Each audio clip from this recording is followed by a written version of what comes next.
Hello दोस्तों, रोज़ की तरह आनंद लेखनी ब्लॉग में सबका हार्दिक स्वागत है। सबके मंगल भविष्य की कामना के साथ दोस्तों, आज 7 फरवरी 2024 दिन बुधवार, माघ माह की कृष्ण पक्ष की द्वादशी तिथि, पूर्वाषाढ़ा नक्षत्र, वज्र योग का संयोग रहेगा दोस्तों।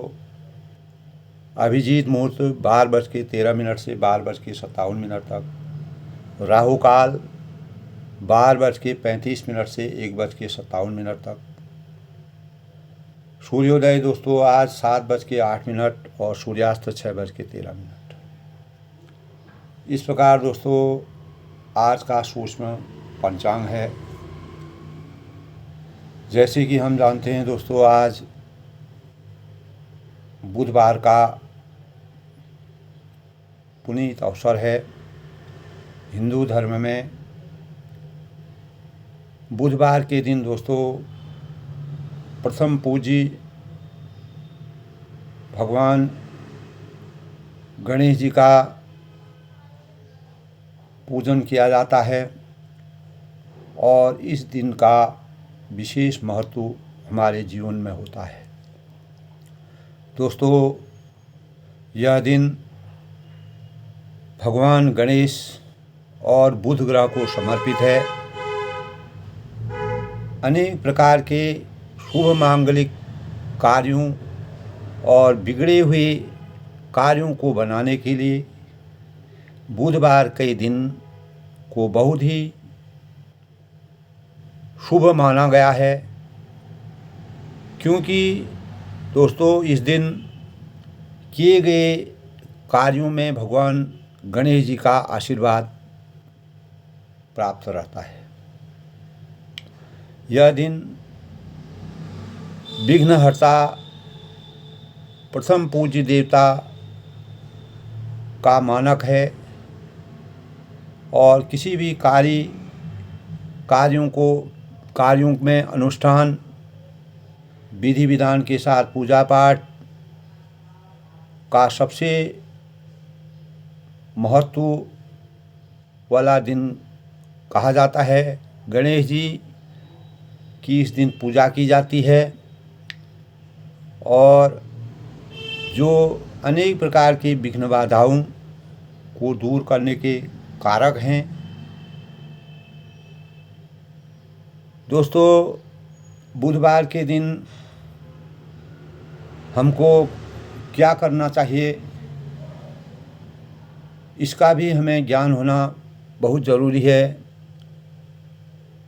सबसे पहले दोस्तों हमको दुर्गा सप्तशती का पाठ अगर हम रोज़ करें तो बहुत अच्छा है, लेकिन बुधवार के दिन इसका दुर्गा सप्तशती का पाठ बहुत ही शुभकारी माना गया है। हरी मूंग की दाल और गाय को हरा चारा खिलाना चाहिए। गणेश जी का पाठ करना चाहिए और गणेश जी को दुर्वा पूजा में अर्पित अवश्य करना चाहिए। बुध ग्रहों का जप ओम बुंग बुधाय नमः, ओम बुंग बुधाय नमः क्रम से आप 21 बार, 51 बार, 108 बार ओम बुंग बुधाय नमः, ओम बुंग बुधाय नमः। और दूसरा मंत्र गणेश जी का मंत्र है दोस्तों, ओम गण गणपते नमः, ओम गण गणपते नमः, ओम गण गणपते नमः। 108 बार गणेश जी का ध्यान करना चाहिए। दोस्तों, रोज की तरह गणेश जी का ध्यान, गणेश जी प्रथम पूज्य माने गए हैं। इसकी बहुत बड़ी लंबी व्याख्या है दोस्तों। सूक्ष्म रूप में हमें यही मानना चाहिए दोस्तों, गणेश जी सभी देवों के देव हैं और सबसे पहले उनका पूजन किया जाता है। संकटों को हरने वाले हैं, विघ्नों को का नाश करने वाले हैं। अनेक प्रकार के संकटों को हर के हमारे जीवन में सकारात्मक भाव और जीवन को सच्चे मार्ग की ओर अग्रसित करने के और हमारे संकटों को हरने वाले हैं। दोस्तों, इस दिन हमें ख़ास तौर से अपने जीवन को सही बनाने के लिए किसी प्रकार के रुपयों का लेन देन नहीं करना चाहिए, न किसी से उधार लेना चाहिए, न किसी को उधार देना चाहिए। और क्योंकि यह अशुभ माना जाता है, पश्चिम दिशा की यात्रा से हमें बचना चाहिए। अगर ज़रूरी हो तो गणेश जी का ध्यान करके, गणेश जी में दुर्वा अर्पित करके और गणेश जी को दोस्तों मोदक का भोग लगाना चाहिए। विधि विधान के साथ उपवास व्रत और गणेश चालीसा का पाठ करके हमको अपने गंतव्य स्थान तक जाना चाहिए। और अन्य जो जातक हैं उनको विधि विधान के साथ गणेश जी का भोग लगाकर दुर्वा अर्पित करना चाहिए। दुर्वा गणेश जी को बहुत ही प्रिय है। दोस्तों, इस दिन हमको गाय को हरा चारा खिलाना चाहिए। और ख़ास तौर से दोस्तों इस दिन पालक है, सरसों है और सेम है, इन चीज़ों का प्रयोग अशुद्ध माना गया है। हरी मिर्च का भी प्रयोग इस दिन ना करें तो अच्छा है। और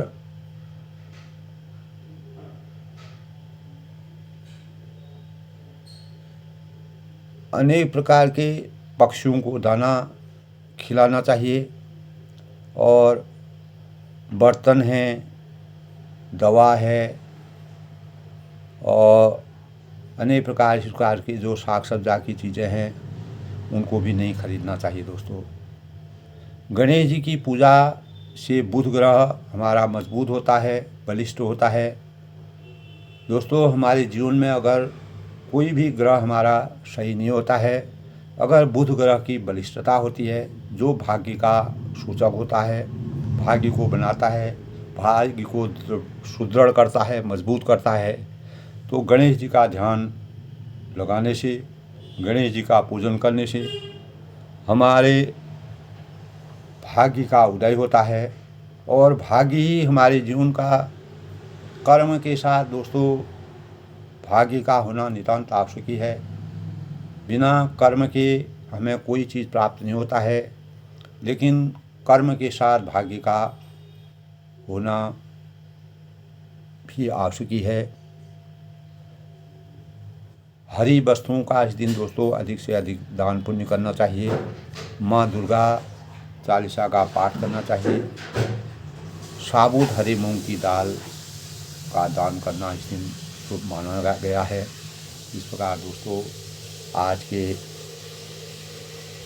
बुधवार के शुभ अवसर पर के पाठ के अनुसार मर्यादा पुरुषोत्तम भगवान रामचंद्र जी का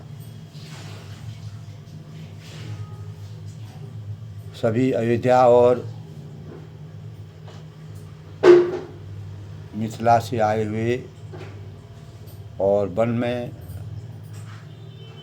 मर्यादा पुरुषोत्तम भगवान राम, लक्ष्मण और सीता और अनेक प्रकार के ऋषि मुनियों के सानिध्य में श्री रामचंद्र जी कामद, नाथ, वन और तपस्वियों के स्थानों में जब लोग वहाँ पर विचरण कर रहे हैं, घूम रहे हैं, वहाँ पर अनेक प्रकार के अमृत जैसे रस का पान कर रहे हैं।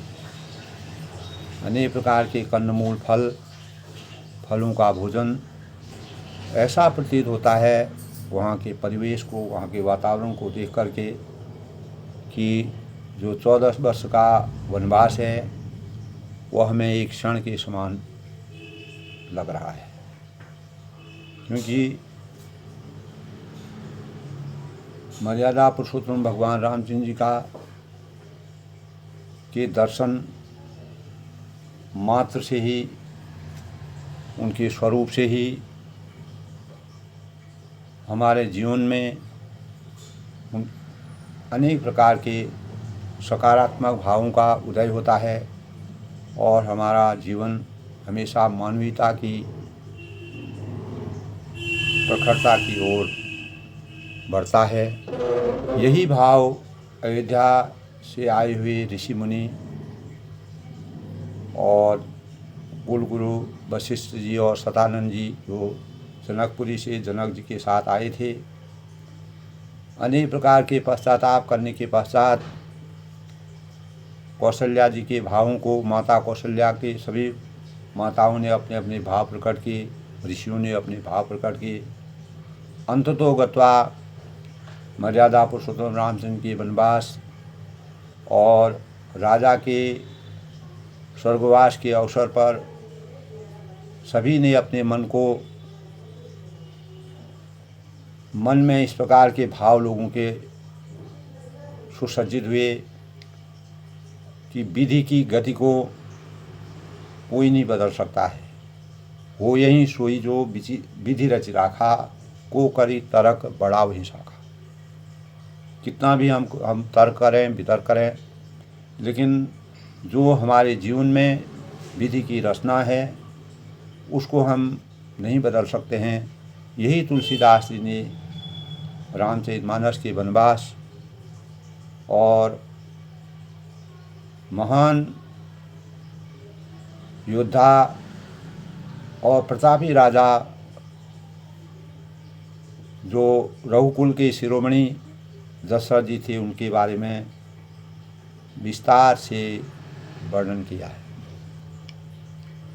दोस्तों, अगर इससे थोड़ा हट करके हम बात करें दोस्तों, तो हमारे सभी शास्त्रों और सभी धर्म ग्रंथों में दोस्तों एक भगवान के नाम की ही महिमा गाई जाती है। एक भगवान का नाम ही पावन है। जो भगवान के पावन नाम का स्मरण करता है, अध्ययन करता है, वही पावन या पवित्र हो जाता है। जिस प्रकार मर्यादा पुरुषोत्तम भगवान रामचंद्र जी के दर्शन मात्र से, उनके नाम के जाप से अनेक प्रकार के अयोध्या वासी और जनकवासी और वन के वासी भगवान के प्रेम रस में पवित्रता के मानक हो गए। दोस्तों, जहाँ कहीं मंदिर बनाया जाता है, जहाँ बैठकर हम लोग पूजा पाठ संध्या करते हैं, वह जगह ही पवित्र मानी जाती है। इसी प्रकार मर्यादा पुरुषोत्तम भगवान रामचंद्र जी चित्रकूट में जहाँ उनका वास था, मंदाकिनी नदी के पवित्र किनारे पर, तो वह वहाँ पर सभी लोगों ने पवित्रता का अनुभव किया। गंगा की पवित्र, इसीलिए दोस्तों गंगा पवित्र मानी जाती है, क्योंकि गंगा जमुना सरयू निर्मल यह लघु सरिता का बहता जल। गंगा यमुना सरयू जब का संगम होता है तो पवित्र जल की प्राप्ति होती है, जिसमें कभी भी कोई दूषितता नहीं रहती है। इस बात को हमारे विज्ञान भी इस बात को साबित नहीं कर पाया, क्योंकि वही भगवान का नाम प्रचलित है। गंगा भी पवित्र मानी जाती है क्योंकि वहीं भगवान का नाम लिया जाता है। साधु हैं, महात्मा भी पवित्र माने जाते हैं क्योंकि वही भगवान के पावन नाम जपते हैं। जिस प्रकार कुल गुरु वशिष्ठ जी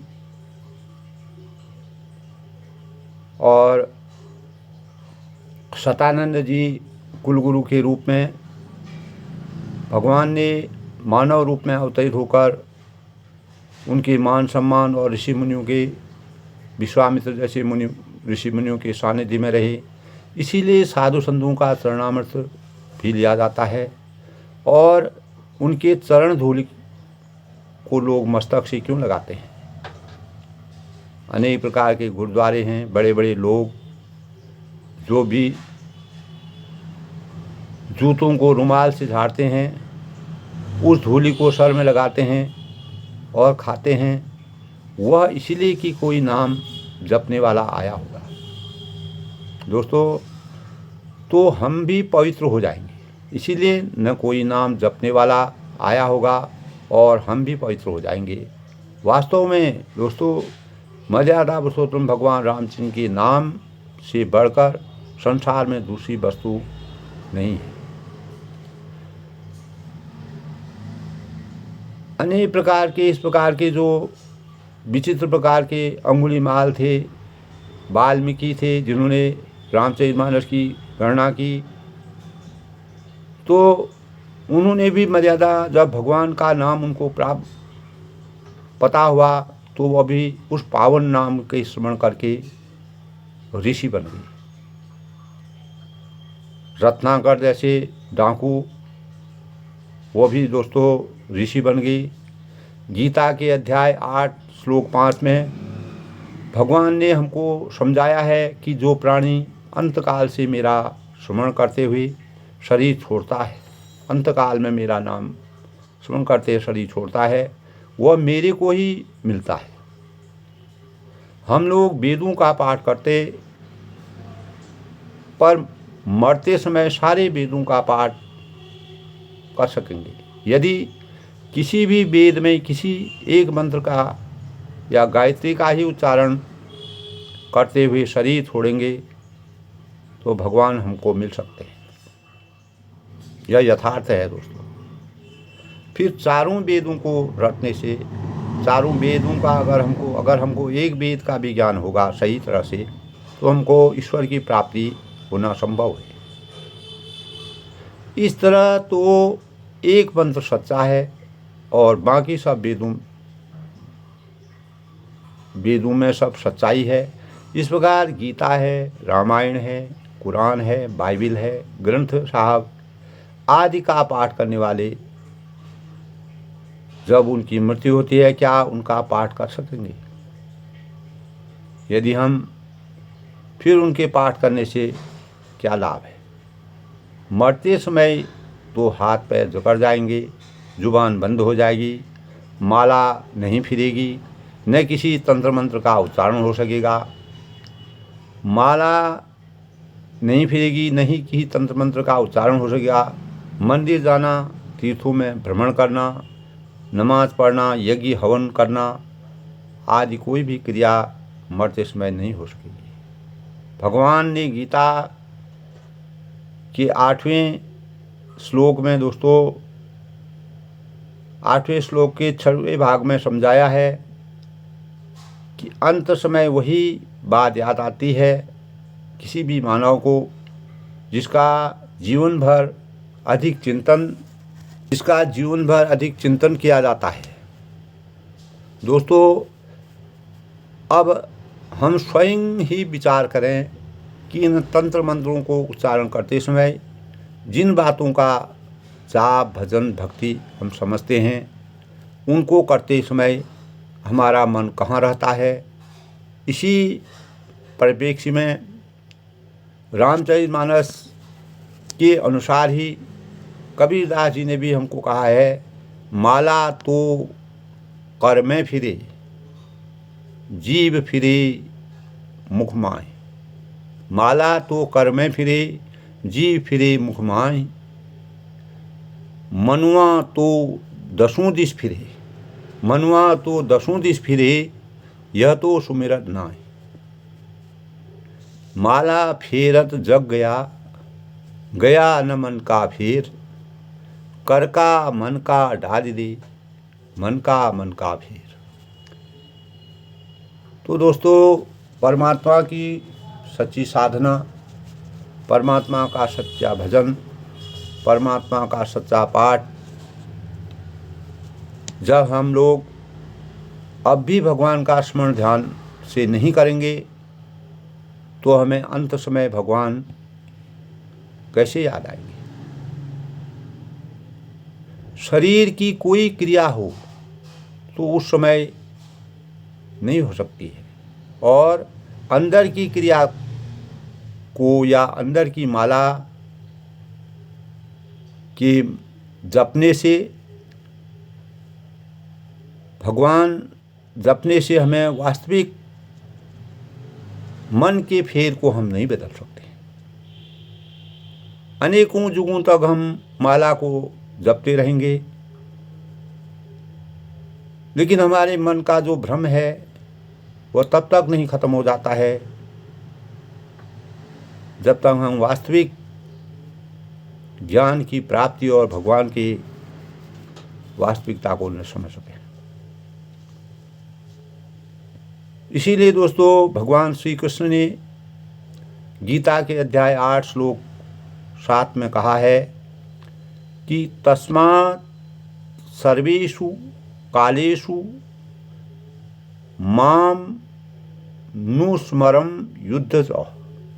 उन्होंने अर्जुन से यही कहा कि हे अर्जुन, तू हर समय निरंतर मेरा स्मरण भी कर और युद्ध भी कर। भगवान लड़ाई में 3 बातें करने को कहते हैं।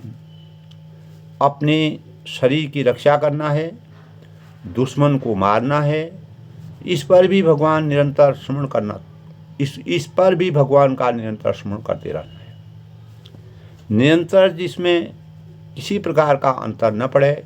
दुनिया के लोग 2 महीने 4 महीने का अखंड कीर्तन या अखंड पाठ करते हैं, मगर जब 4 महीने और 6 महीने के बाद खंडन हो जाता है तो वह अखंड कहाँ होगा? वो अखंड नहीं रह जाता है। जिसका कभी खंडन नहीं होता है, अखंड, तो उसी को कहते हैं। जिसको पावन नाम यानी पाक नाम और सत्य नाम और अमृत नाम, शब्द ब्रह्म, अखंड नाम और बीज मंत्र या महामंत्र, यानी जिसको कहते हैं होली, सेक्रेट और गोल्डन नेम, वेद शास्त्र में कहकर समझाया है दोस्तों, उसी का निरंतर स्मरण हो सकता है। भगवान राम ने समझाया है, भगवान मर्यादा पुरुषोत्तम भगवान राम जी ने क्या समझाया है? बड़े भाग मानुष तन पावा।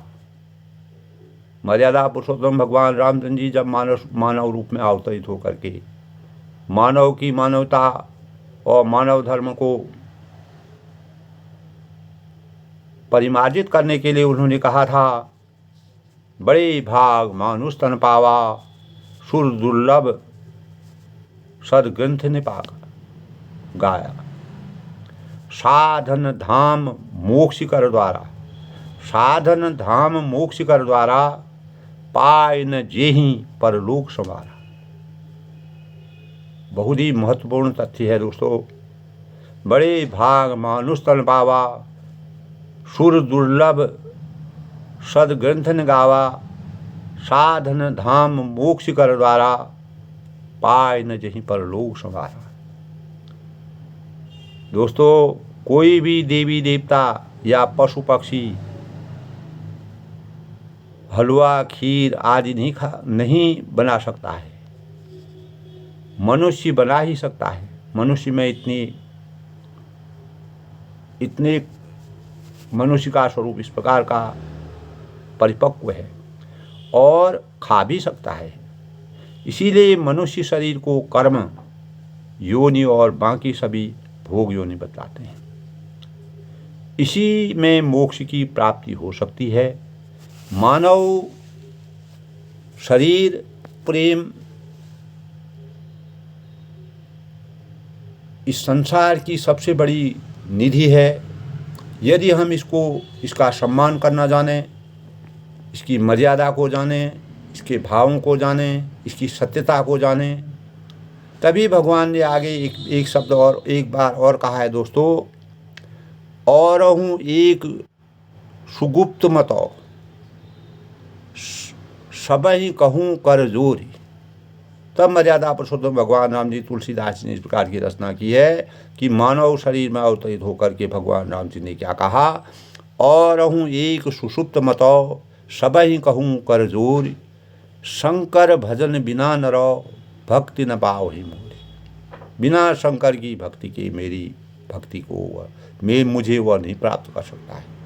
शंकर भजन वह है जो भजन स्वयं शंकर जी ने ही किया है। महामंत्र जोई जपत महेशु, काशी मुक्ति हेतु उपदेशु। इस प्रकार दोस्तों महामंत्र उसको कहते हैं जिनका न शुरू है न आखिर है। यानी जितने तंत्र मंत्र दुनिया में लोग जपते हैं, गाते हैं, भजन करते हैं, उनमें से कोई भी महामंत्र नहीं है, क्योंकि इनका उच्चारण शुरू करने पर शुरू और उच्चारण बंद करने पर अंत हो जाता है। भगवान शिव कहते हैं उमा कहो में अनुभव अपना।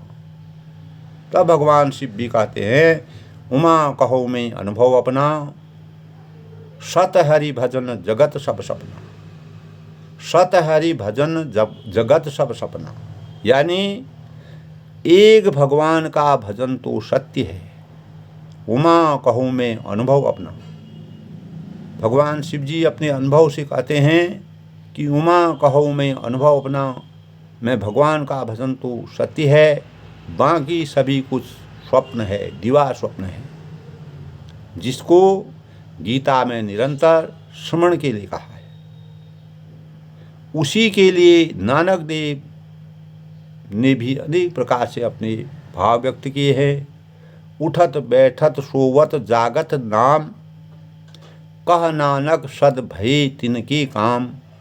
एको सुमिरो नानका जल थल रहियो समाई, दूजा काह्यो सुमरियो जन्मे ते मर जाए।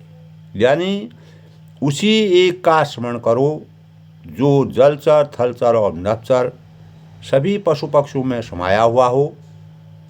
दूसरे का स्मरण क्यों करते हो, जिसका उच्चारण करने पर जन्म और उच्चारण बंद करने पर मृत्यु हो जाती है। यानी जिन तंत्र मंत्रों को आप जपते हैं या जिन क्रियाओं को की भक्ति समझ कर किया जाता है, यह सब नींद में खत्म हो जाता है।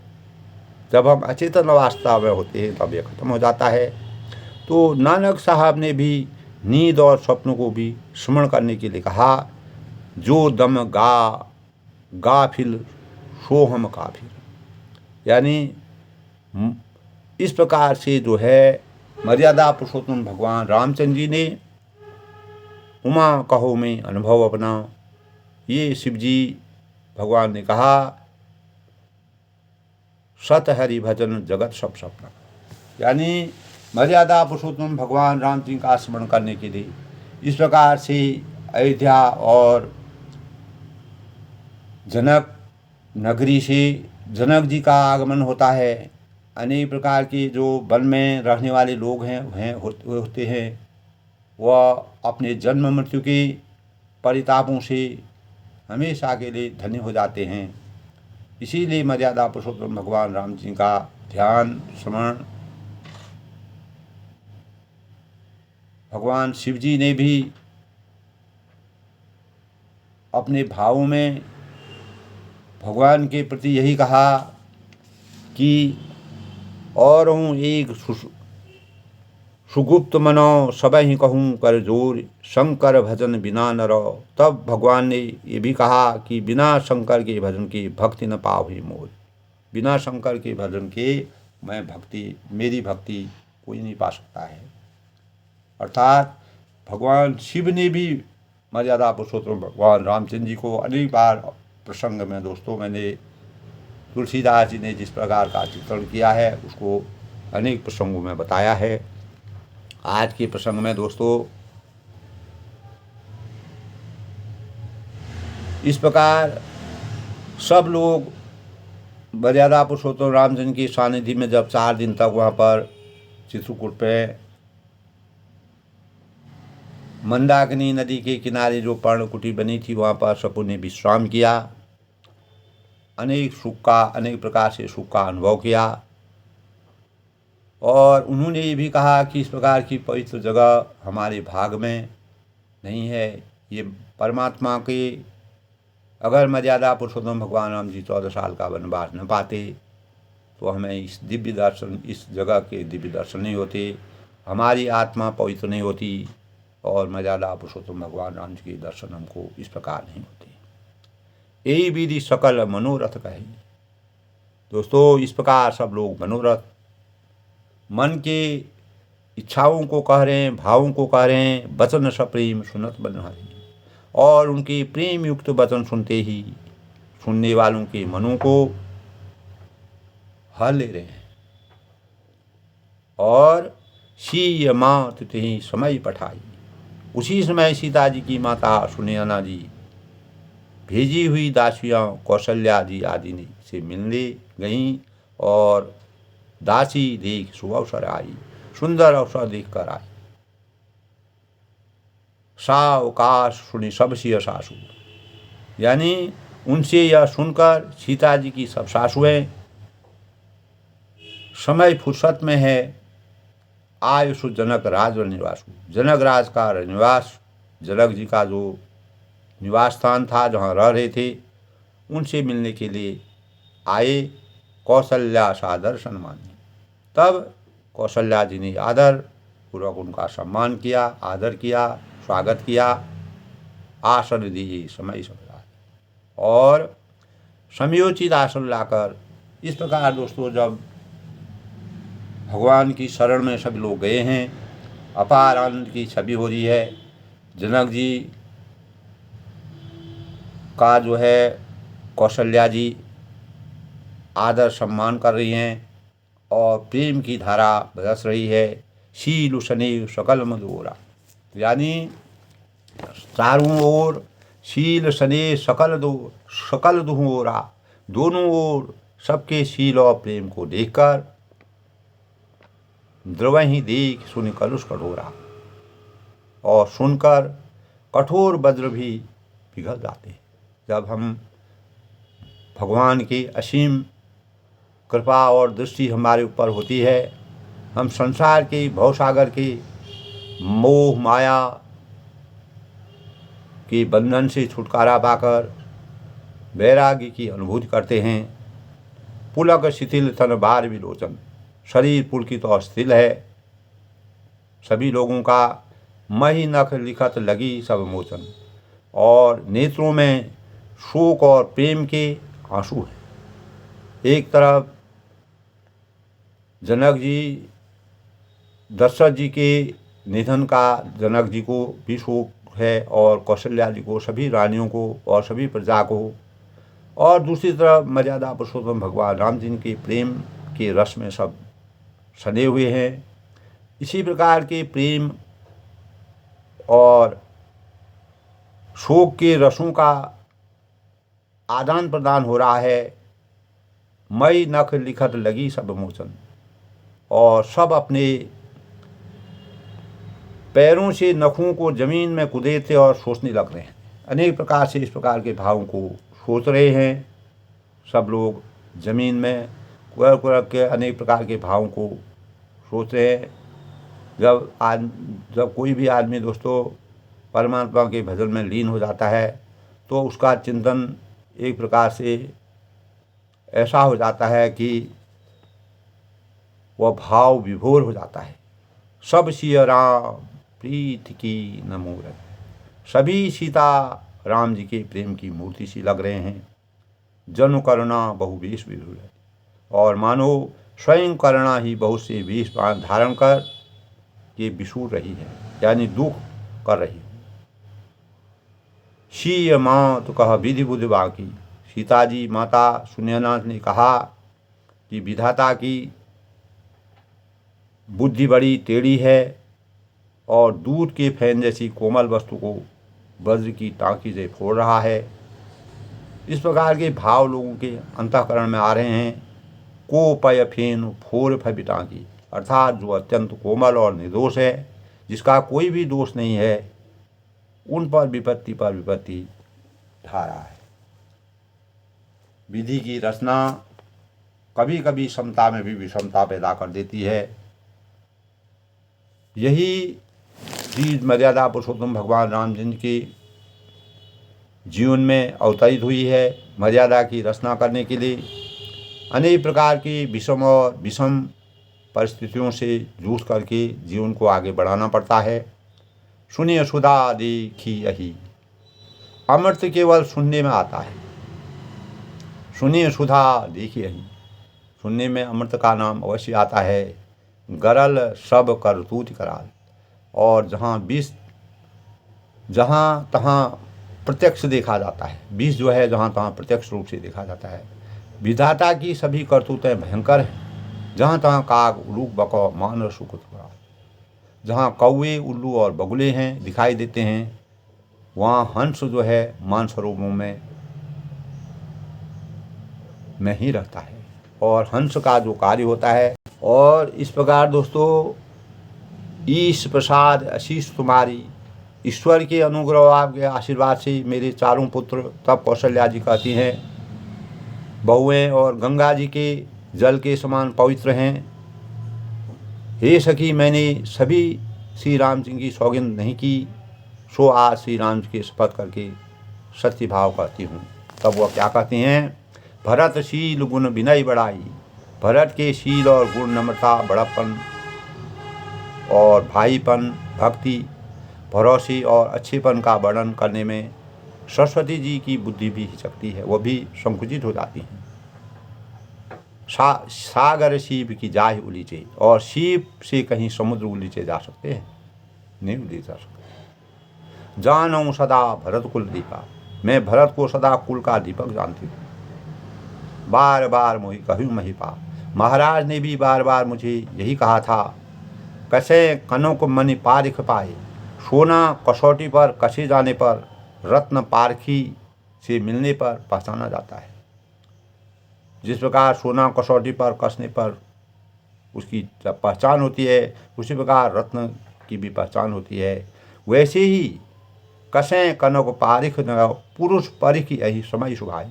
इसी प्रकार पुरुष की परीक्षा समय पड़ने पर उसके स्वभाव से ही उसका चरित्र देखकर हो जाती है। भरत ने अपने चरित्र को किस प्रकार से चरितार्थ किया, इसका वर्णन कौशल्या जी करते हैं। अनुचित आज कहब असमोरा, किंतु आज मेरा ऐसा कहना भी अनुचित है। शोक स्नेह सयानपत हो, शोक और स्नेह में सयानापन विवेक कम हो जाता है। जब शोक के भाव होते हैं उस समय जो है विवेक भी कार्य नहीं करता है। सुनि सूर्य सम पावनि बानी, लोग कहेंगे कि मैं स्नेह बस भरत की बड़ाई कर रही हूँ। कौशल्या जी भई स्नेह विकल सब रानी, कौशल्या जी की गंगा के समान पवित्र करने वाली जो ये बातें थी, वाणी थी, सब रानियों को स्नेह के मारे विकल हो गई। जिस प्रकार कौशल्या जी ने भरत जी के चरित्र चित्रण का वर्णन किया, उनके भावों को देखा, उनकी मर्यादा का वर्णन किया। कौशल्या कहाँ धीर धरी, कौशल्या जी ने फिर धीरज धरकर कहा, सुनऊँ देवी मिथिलेश, हे देवी मिथिलेश्वरी सुनिए। को विवेक निधि बल भई, ज्ञान के भंडार की जनक जी की प्रिया आपको कौन उपदेश दे सकता है। तब कहते हैं, तब जो देवी मिथिलेशी हैं, सुनयना जी हैं, वह उनको बताती हैं कि इतने प्रतापी राजा जो गुणशील रूप रंग और रघुवंश के शिरोमणि हैं, उनकी जो धर्मपत्नी है उनको कौन ज्ञान दे सकता है? कोई नहीं दे सकता है। रानी राय सन अवसर पाई, हे रानी मौका पाकर आप राजा को अपनी ओर से जहाँ तक हो सके समझा कर कहिएगा। उन्होंने जनक जी के लिए कहा, अपनी भांति कहब समझाई, राखिया लखन भरत गवन ही बनो, यानी यह कहिएगा कि लक्ष्मण जी को घर रख लिया जाए और भरत वन को जाएं। यदि सब राय राजा के मन में ठीक जग जाए तो भल जतन करब सुविचारी, तो भली भांति खूब विचार कर ऐसा यत्न करें, ऐसा प्रयास करें। मोरी सोच भरत करवारी, मुझे भरत का अत्यधिक सोच है और भरत के मन में गूढ़ स्नेह भरत मन माही, यानी भरत के मन में गूढ़ प्रेम है, रहे नीक मोहि लागत नाही, उनके घर रहने से मुझे भलाई नहीं जान पड़ती है, क्योंकि यह डर लगता है कि उनके प्राणों को कोई भय न हो जाए। यानी भरत जी रामचंद्र जी की भक्ति में इतने लीन होते हैं, अगर ये अयोध्या को फिर वापस जाएंगे, इनको राज करना पड़ेगा, तो इनको कोई बात न हो जाए। मर्यादा पुरुषोत्तम भगवान रामचंद्र जी के प्रति इनका इतना अटूट स्नेह है। लखी स्वभाव सुनी सरल सुबानी, कौशल्या जी का स्वभाव देखकर सब भई मगन करुण रस राशि, उनकी सरल और उत्तम वाणी को सुनकर सब रानियाँ करुण भर में निमग्न हो गई। नव प्रसून जरी धन्य धन्य धुनी सुनी, आकाश से पुष्प वर्षा हुई कि उस पुष्प वर्षा की झड़ी लग गई। देवलोक से चारों तरफ से लोग, देवता लोग निगरानी लगाए हुए हैं, एक टकी लगाए हुए हैं, शिथिल शनि सिद्ध जोगी मन, और धन्य धन्य की ध्वनि होने लगी। सिद्ध योगी और मुनि स्नेह की स्थिल हो गए, स्नेह से इतने स्थिल हो गए, इतना स्नेह की धारा बरस गई। सब रनिवास बिथक लखी को रह, सारा रनिवास देखकर थकित रह गया, चकित रह गया। पूरा रनिवास जो है एक इस प्रकार के भाव को सुनकर के चकित रह गया और निस्तब्ध हो गया, किसी प्रकार के भाव कोई प्रकट नहीं कर। तब धरी धीर सुमित्रा को, तब सुमित्रा जी ने धीरज धर के कहा कि हे देवी, देवी दंड जुग जामिनी भी थी, 2 घड़ी रात बीत गई है। यह सुनकर राम मात सुन उठी सप्रीति, यह सुनकर रामचंद्र की माता कौशल्या जी प्रेम पूर्वक उठी, तो उन्होंने क्या कहा, बेग पाए धारियों थल ही, यानी प्रेम सहित सद्भाव से बोली। क्या बोली, कह सनी सती भाई, अब आप शीघ्र डेरों को पधारिए, अपने अपने निवास स्थान पर जाइए। हमरे तो अब ईश गति, हमारे तो अब ईश्वर ही गति हैं। कै मिथिलेश सहाय, अथवा मिथिलेश्वर जनक जी सहाय हैं, वही हमारे सहायक हैं, वही हमारी तृप्ति कर सकते हैं। इस प्रकार के भाव जो है सुमित्रा। आगे क्या होता है, लखी सनी सुनी वचन विनीता, कौशल्या जी के प्रेम को देखकर और उनके विनम्र वचनों को सुनकर जानकी जी प्रिय पत्नी ने उनके पवित्र चरण पकड़ लिए और कहा, देवी उचित ऐसी विनय तुम्हारी। हे देवी, आप राजा दशरथ जी की रानी और श्री राम जी की माता हैं, आपकी ऐसी नम्रता उचित ही है।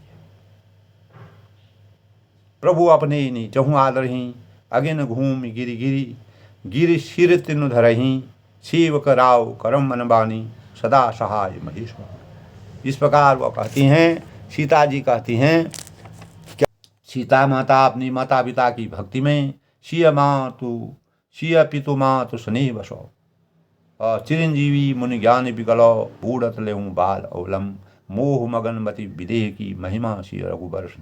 यानी जनक जी का ज्ञान रूपी चिरंजीवी मार्कंडी मुनि व्याकुल होकर डूबते डूबते मानो हर श्री रामचंद्र जी रूपी बालक का सहारा पाकर बच गया हो। और वस्तुतः ज्ञान शिरोमणि के ज्ञानी विदेह राज की बुद्धि मोह में मग्न नहीं है। यह तो सीताराम जी के प्रेम की महिमा का वर्णन है, जिससे उन जैसे महान ज्ञानी ज्ञान को भी विकल कर दिया, व्याकुल कर दिया। दशरथ जैसे, जनक जैसे इतने ज्ञानी राजा को भी विफल कर दिया। सिय पितु मात स्नेह बसो, पिता माता के प्रेम के मारे सीता जी ऐसी व्याकुल हो गई और विकल हो इन सखी सवारी, और अपने को संभाल नहीं सकी। इस प्रकार से अस्त व्यस्त हो गई कि वह स्वयं से भी अपने प्रेम के समुद्र में इस प्रकार से डूब गई, प्रेम में विफल हो गई। और जब जनक और सुनयना जी माता जी उनकी वन को छोड़ करके वापस जा रहे थे, और तब याज्ञवल्क्य जी ने जो रचना करी थी वह रचना सही है, उसी के अनुसार रामचंद्र जी अपना मार्ग प्रशस्त करेंगे। धरनी सुता धीरज धरऊँ, तब उन्होंने कहा, पृथ्वी की कन्या सीता जी के समय सुंदर धर्म का विचार कर धैर्य धारण किया। तब सीता जी ने अपने आप को स्वयं संभाला और समूह सुंदर विचार और सुंदर विचारों की गणना करके वन के वातावरण में अपने को ढाल करके, अब उस परिवेश में रख करके इस प्रकार से तुलसीदास जी ने इस प्रकार का वर्णन जब वन से जनक और सूर्यनाथ जी वन से जाते हैं तो उस समय का वर्णन यहाँ पर किया गया है। दोस्तों, आज के प्रसंग से हमको यही प्रेरणा मिलती है कि इस संसार में दोस्तों माया मोह बंधन ये सब नीति के अनुसार होते हैं, लेकिन मर्यादा की रचना करना, मर्यादा के भावों को रखना, संस्कारों को जीवित रखना, आचरण और आदर्श की ये भावों को सुसज्जित करना, ऐसे भाव जहाँ एक ओर हमारे मन को प्रेम भाव हमारे मन को विचलित करते हैं, प्रेम भावों से हम विह्वल हो जाते हैं, वहीं दूसरी ओर हमें मानवीयता के आदर्श को मर्यादा पुरुषोत्तम भगवान रामचंद्र जी जब मानव रूप में अवतार लिया तो मैंने शुरू से ही दोस्तों आज के प्रसंग में भगवानों के आदर्शों और उनके चरित्र के बारे में पूरा विस्तार से अपने भावों के अनुसार समझाया। इसीलिए दोस्तों हमें अपने जीवन में इस प्रकार के भावों का सृजन करना चाहिए कि हम नीति और मर्यादा के अनुसार अपने भावों को रखें। कौशल्या जी के माता, जो श्रेष्ठ माता कौशल्या रामचंद्र की माता थीं, उनके भाव भरत जी के प्रेम के और भरत भक्ति, भरत मान सम्मान और भरत जैसे भाई के बारे में जिस प्रकार के उन्होंने गुण, उनके भाव व्यक्त किए, शिव शनि बटु बार जोहा तापर राम प्रेम से हुआ। तब इस प्रकार के भावों से तापस वेश जानकी देखी, भासो विकल विषाद विशेषी। सीता जी को तपस्या के वेश में देख करके भी और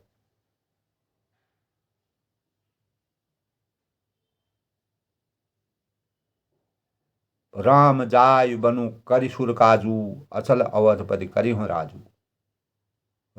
श्री राम जी वन में जाकर देवताओं का कार्य करके अवधपुरी में अचल राज्य करेंगे, ये संभव नहीं हो सकता है।